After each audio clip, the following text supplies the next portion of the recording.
Well, we're going to use our little fellow Rowan here to demonstrate how we would get the same effect desaturating the grass, except instead of using a mask directly, we're going to start out with a selection.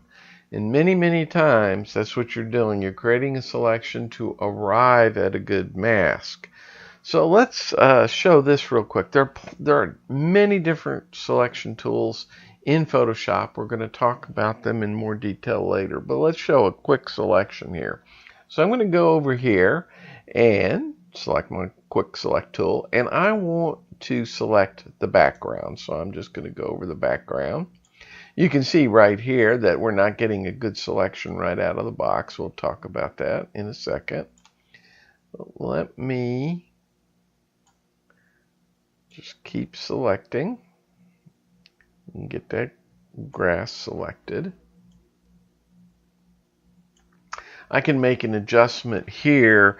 You see the plus sign. If I hold down the Alt on a PC or Option on a Mac, I can push that selection out to make it a little better. And push it in here. Again, we're not going to try to make it perfect, just to give you an idea. Let's push it in there. Okay, let's call that good for now. Okay, so we've selected the background.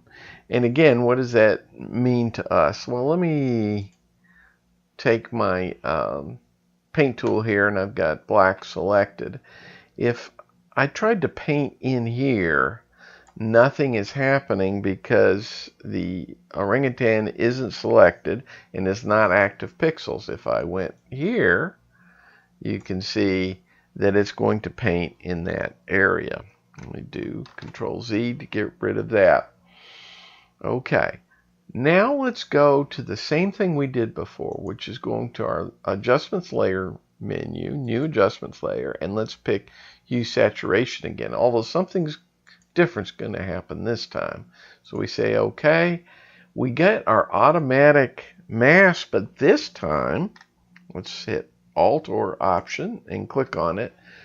We can see that from that selection, it has built out a mask where we have white reveals, black conceals. So what we're going to do is we're going to go ahead and make our saturation adjustment. And you can see that the grass is changing without changing the little orangutan. But because our selection wasn't all that great, you can see we're getting this halo of different saturation around it. And that's what using all the selection tools will teach us, how to get a much better selection so we can get a much more accurate mask. But did you see how much quicker that was than painting that in? Now, should you paint on a mask or do a selection? The answer is it depends, and when we get back to the presentation, we'll talk about that.